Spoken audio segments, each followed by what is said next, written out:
हरितालिकेची पारंपरिक कहाणी। एके दिवशी भगवान शंकर व पार्वती दोघे कैलास पर्वतावरती बसले होते। तेव्हा पार्वतीने शंकरांना विचारले, नाथ, सर्व व्रतांमध्ये चांगले व्रत कोणते? श्रम थोडे पण फळ पुष्कळ असे एखादे व्रत असले तर मला सांगा।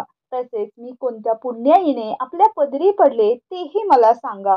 तेव्हा शंकर म्हणाले, ज्याप्रमाणे नक्षत्रात चंद्र श्रेष्ठ, ग्रहात सूर्य श्रेष्ठ, चार वर्णात ब्राह्मण श्रेष्ठ, देवात विष्णू श्रेष्ठ, नद्यात गंगा श्रेष्ठ, त्याप्रमाणे हरितालिका हे व्रत सर्वात श्रेष्ठ आहे। पूर्वजन्मी हे व्रत तू हिमालय पर्वतावरती केलेस आणि त्याच पुण्याईने तू मला प्राप्त झालीस। हे व्रत भाद्रपद महिन्यातल्या पहिल्या तृतीयेला करायचे असते। हे व्रत तू पूर्वी कसे केलेस ते मी तुला आता सांगतो, ते ऐक।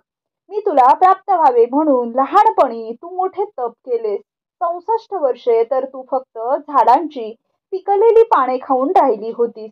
थंडी, ऊन, पाऊस हे सर्व तू सहन केलेस। तुझे हे श्रम व कष्ट पाहून तुझ्या पित्याला फार दुःख झाले आणि आपली ही कन्या कोणास द्यावी अशी त्याला चिंता पडली। इतक्यात तेथे नारद मुनी आले। हिमालयाने त्यांचा पूजा सत्कार केला व येण्याचे कारण विचारले। तेव्हा नारद म्हणाले, तुझी कन्या उपवर झाली आहे, ती तू विष्णूला द्यावी, तिला योग्य असा पती आहे। श्री विष्णूनेच मला तुझ्याकडे मागणी करण्यासाठी पाठविले आहे, म्हणून मी येथे आलो आहे। हे ऐकून हिमालयाला अतिशय आनंद झाला। त्याने ही गोष्ट कबूल केली। नंतर नारद मुनी तेथून निघून विष्णूकडे आले आणि त्यांना ही सारी हकीकत सांगून दुसरीकडे निघून गेले। नारद गेल्यावर तुझ्या पित्याने तुला ही गोष्ट सांगितली, पण तुला ती रुचली नाही। तू रागावलीस हे पाहून तुझ्या सखीने तुला रागावण्याचे कारण विचारले। तेव्हा तू सखीला म्हणालीस, महादेवा वाचून दुसऱ्या कोणालाही मी माझा पती म्हणून वरणार नाही, हा माझा निश्चय आहे। असे असूनही माझ्या वडिलांनी मला विष्णूला देण्याचे ठरविले आहे। अशा स्थितीत मी काय करू? हे ऐकल्यावर सखीने तुला पित्याच्या घरातून बाहेर पडण्याचा सल्ला दिला।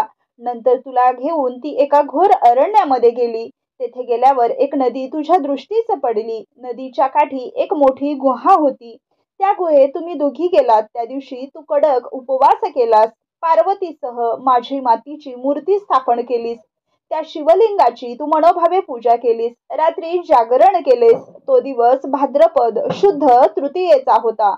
तुझ्या त्या व्रताच्या पुण्याईने त्यावेळी माझे येथील आसन हलले। लगेच मी तुला दर्शन देण्यासाठी तुझ्याकडे गेलो। मी तुझ्यावर प्रसन्न झालो आणि तुझ्या पुढे प्रकट होऊन तुला हवा असेल तो वर माग असे मी तुला सांगितले। तेव्हा तू म्हणालीस, तुम्ही माझे पती व्हावे, दुसरी माझी काहीच इच्छा नाही। मग मी तथास्तु, तुझ्या इच्छेप्रमाणेच होईल असे म्हणून गुप्त झालो। नंतर दुसऱ्या दिवशी सकाळी तू शिवलिंगाचे विसर्जन केलेस आणि सखीसह या व्रताचे पारणे केलेस। याच वेळी हिमालय तुझा शोध करीत तेथे आला। त्याने तुला घरातून निघून येण्याचे कारण विचारले। तू सुद्धा तुझे मनोगत त्याला सांगितलेस। तुझा दृढ निश्चय जाणून हिमालयाने तुला मला देण्याचे कबूल केले आणि तुम्हा दोघींना घेऊन तो घरी गेला। नंतर काही दिवसांनी चांगला मुहूर्त पाहून त्याने तुला मला अर्पण केले। अशा प्रकारे या व्रताची तुझी इच्छा पूर्ण झाली। या व्रताला हरितालिका व्रत असे म्हणतात।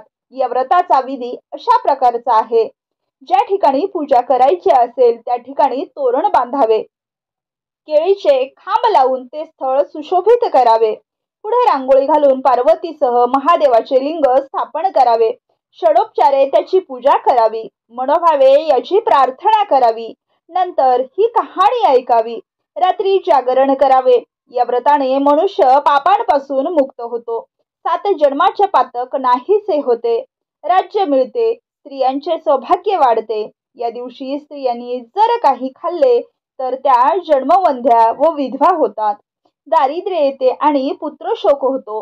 कहाणी झाल्यावर सुवासिनींना यथाशक्ती वाण द्यावे।